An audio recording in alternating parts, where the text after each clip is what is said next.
Hello, welcome to today's Facebook Live. I'll give you guys a couple seconds to log on here. For those of you that I haven't met in real life before, my name is Lana Osborne Parody, and this is my little corner of the internet here, Blast Fitness with Lana. And lots of times I get asked, how is this my job? Like, how do you make money online, or how is this posting little tidbits of your life related to your career? And really exciting right now, the online nutrition and exercise coaching group that I run every single month, which is facilitated 100% online. I call it the Blast Fitness Lifestyle Club, is open for sign up. So that is my job online. And then I obviously do these live videos and posts and blogs and stories to help you understand just a little bit of how I deal with life and eating well and exercising regularly. So part of my work, obviously, when I'm training clients in person or when I'm training them online, is helping them to understand their motivation. So I think that there's some common misconceptions about motivation. So oftentimes I'll get asked, how do I get motivated to exercise? Or where do you find the motivation to be able to get up and do workouts, 3 to 5 times a week, or whatever is fitting into your life right now? And I think sometimes we believe that motivation is this sort of like holy grail, and we just have to figure out the formula, or we have to figure out this perfect type of workout or the perfect scenario to feel really motivated. And my answer when it comes to motivation and how it relates to creating a regular exercise routine is I don't use motivation. So the clients that I have that I've trained for years and years, or that have been members of the Lifestyle Club for going on 4 years, the people who do the most regular exercise routines, and this doesn't mean that we're working out every day. Some people move every day, but for me, it's about 3 to 5 times a week, depending on the week, depending on what I'm dealing with physically, depending on my workload. And for me, that's a regular workout schedule. But I don't rely on motivation. And here's why. So I understand that this is 3 motivational tools, and we will get there because that's part of this. But this is why I don't focus on motivation as my number one reason for exercising regularly. And it's because motivation waxes and wanes. So motivation is not the type of energy that's going to be steady. Literally no one. I'm married to a professional athlete. His motivation is not steady. It always is going to go up and it's going to go down. It's going to go up and down for people who have exercised regularly for years. It's going to go up and down if you don't exercise regularly. So motivation, and this is our first motivational tool, is understanding that motivation actually can't be the main foundation for a regular workout routine. And the reason why is because it's so related to how much sleep we have, to the other stressors that are going on in our lives, to what we ate. All of these factors are going to play into our motivational levels, which doesn't mean that we can't control some parts of our motivation. We can, and those are the last 2 tools that we'll talk about. But the first tool is that we cannot build a regular exercise routine on a foundation of motivation alone. So different trainers or behavioral psychologists will call it different things, but a regular habit or a regular exercise routine needs to be built on either habit or discipline. You can call it different names, or what I like to call the Nike slogan, which is just do it. So acting in absence of motivation. And this is hard, right? Because sometimes I think we feel like, yeah, but it's so challenging to do something if we're not motivated. It's so hard to get our energy up and do something that maybe we don't always enjoy. I don't want to say I enjoy every single workout that I do. Most of them I do, and I feel really good after they're done, like 99% of the time. But there are exercises that I do that are really important for me to strengthen certain areas of my body that aren't my favorite, but I see the value in them and try to make them a priority. So I think that number one is understanding this idea that if we're waiting to feel motivated in order to exercise, we're going to be waiting a really long time, because motivation isn't that thing that's always going to be there for us. It's like a battery, it gets drained, it gets charged, so it's not always really reliable. So how instead do we work on habit or creating discipline? And the idea is that at the beginning, when you're starting out to make a new habit, or if you've had a regular exercise habit and then something happens, like, a big change in your lifestyle, or you get injured, or you have a surgery, or you're taking care of a baby or an aging parent, and your life gets kind of turned upside down and you're finding that you're having to recreate that habit. I think understanding that at the beginning, the first 21 days or 30 days or even 60 days, it's going to feel a little bit uncomfortable when you're trying to create that habit.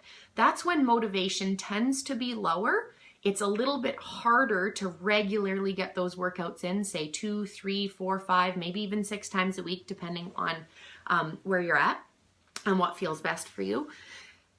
But once you can start to get over that hump and feel like you're not relying on motivation at the beginning when you're starting to make that habit, and understanding that motivation isn't the thing that's going to get you out of bed in the morning. It's the feeling that's going to come after, or whatever you need to do in your brain to get started. So if it's just starting, or it's telling yourself, I just got to get started, or I'm just going to put my shoes on, or for me, it's, I know I'm going to feel so much better after. It's that one thing that I'm going to do today that's going to help me to eat better. It's going to help me to be a better listener. That's going to help me to be more creative at work. It's going to help me have more patience with my daughter. All of those things. Exercise, whether it's a hard, intense workout or just a walk, or like this morning, 25 minutes of a yoga flow in my living room, it's that time for me to be with myself. And so I don't need motivation to do it, because it's that habit of just almost taking your brain out of the way, moving your brain out of the way and getting your body to do the motions of starting, and then it's easier to continue. So that's tool number one, which is understanding that a regular exercise habit cannot be built on a foundation of motivation alone. It has to be built on a habit or discipline, or just do it, like the Nike slogan tells us. And that's hard. That's hard at the beginning.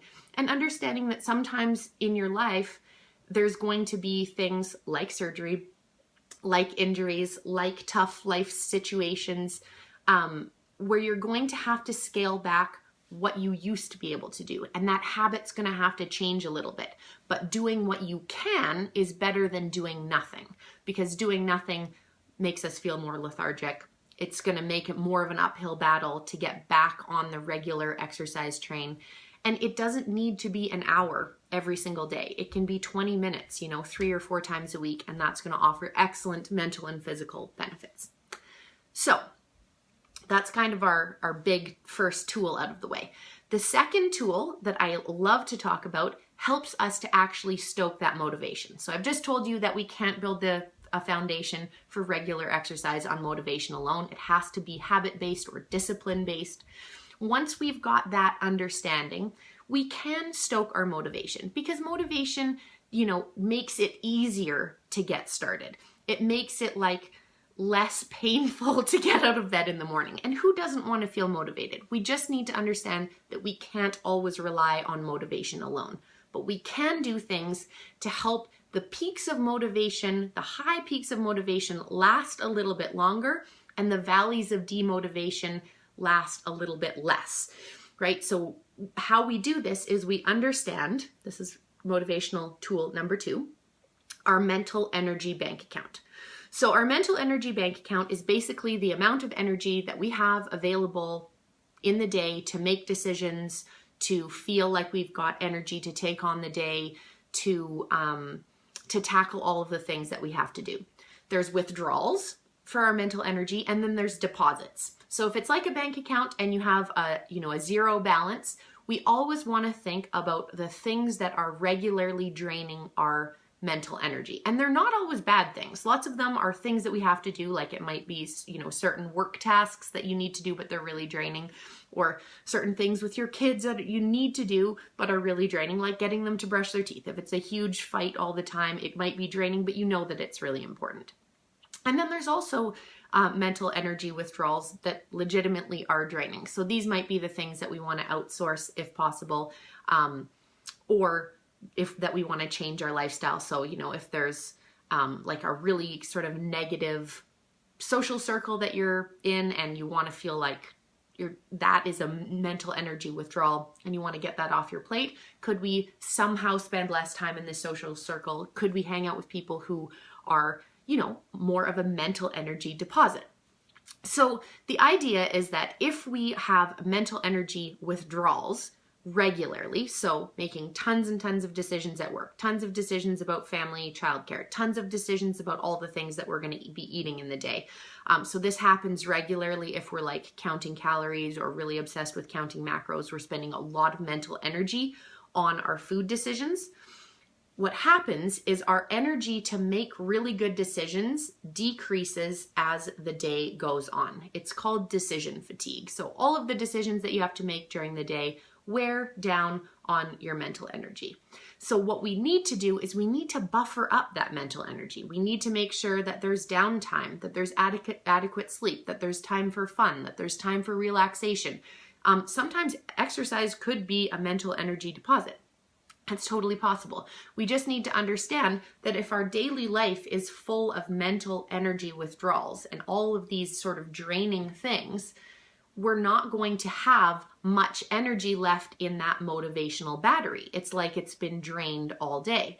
So for me, making sure that I get a good night's sleep as much as I can. I'm a night owl. It's tough for me to go to bed early, but I really try to make it a priority because if I don't, it zaps my motivational batteries big time.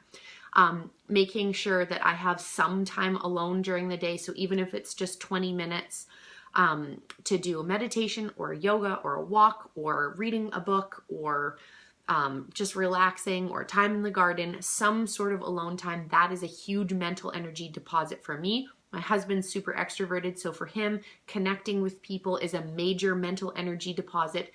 Whatever those things are for you, and they might be really personal, they might be totally different than mine, time alone or time with people, whatever's going to buffer up and boost that mental energy battery is going to help to boost motivation. So that's motivational tool number 2 that I like to use, is understanding the mental energy drains and withdrawals and understanding the mental energy deposits, and that we have to have and make times for some of those deposits in our life, in our daily life, because that is how motivation is going to be sustained a little bit higher. We can't prevent all the valleys of motivation and demotivation, but we can try to sustain those peaks a little bit longer by taking care of that mental energy bank account and understanding that mental energy can be boosted up like a battery or drained like a battery, and just being aware of where we're at on a semi-regular basis. So even if you're not doing this every day, maybe every week, just taking a mental note of, I really need to ask for more help this week. I really need to prioritize a little bit better.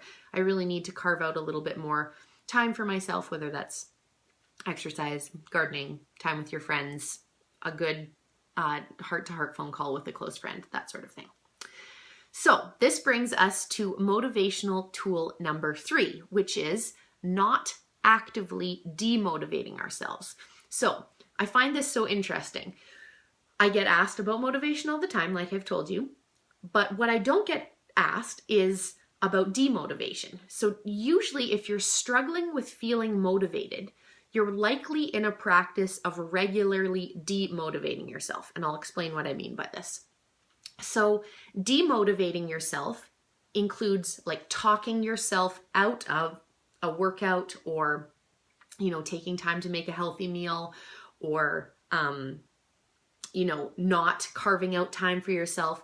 So demotivation is something that we do in our heads all the time. We talk ourselves out of the things that are going to make us feel really good, like a workout, like eating well, like getting enough sleep. I do it. I talk myself out of it oftentimes. Like, you can stay up for another hour. It's okay. Even though I know if I get to bed that hour earlier, it's going to help my motivation a lot.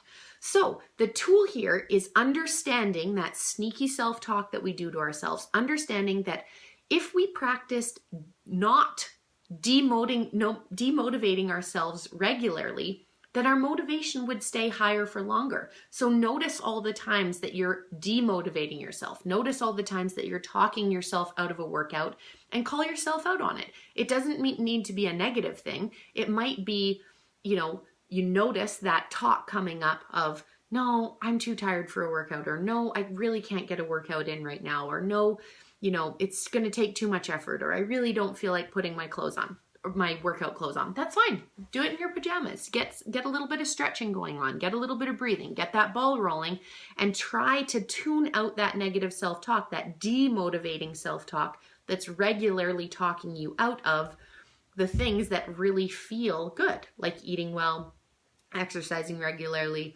getting to sleep at a reasonable hour. So it's not only about wishing that our motivation was higher. It's about understanding the times that we regularly demotivate ourselves.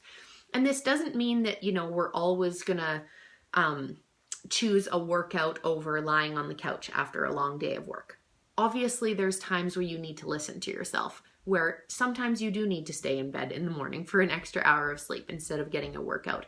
But on the regular, if we're always staying in bed for that extra hour and we're not making time for the workout, could we, get to bed an hour earlier in the night? Could we try to prioritize a way that we're still going to get that workout in so that we feel better? Because the end all be all goal here is to feel better over time. So I hope that you guys have gained a couple tidbits from this little Facebook live chat here.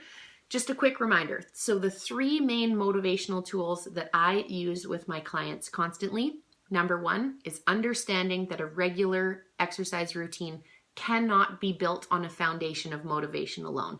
There has to be some effort placed in some discipline or building a habit. Motivation is helpful, but it's not that stable foundation because it is going to wax and wane based on the other things going on in your life.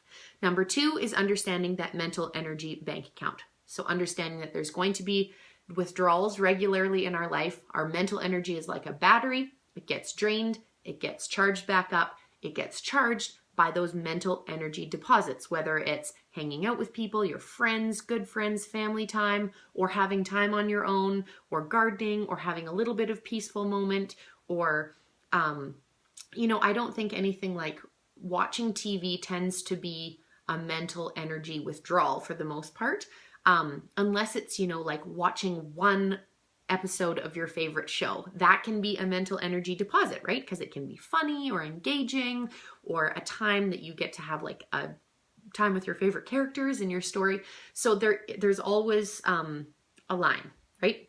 Too much TV, probably a mental energy withdrawal. One episode of a show that you really like could be a mental energy deposit for sure.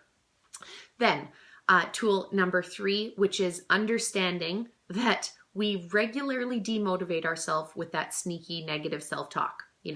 Oh, I don't have time for a workout. Oh, I'm too tired for a workout. Or, oh, a workout would be too much effort or energy. When in fact, a workout, even a short one, even one in your pajamas in the morning with a little bit of stretching, some body weight exercises and core work could be the thing that actually helps to tip the motivational scales and help you make better food decisions, feel happier, have more patience, all of those good things that can happen throughout the day.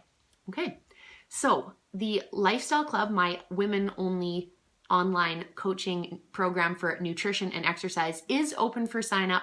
I posted the link here in the title of this post, and it's open until the end of the day on April 30th. So we talk about these sorts of things, motivation, all the time in the Lifestyle Club. It's a regular topic for us, and there are new workouts and recipes released every 30 days in the Lifestyle Club. If you've got more questions, just type in something below. I'd be happy to answer, and I wish you a great rest of your Thursday. Thanks for coming, guys.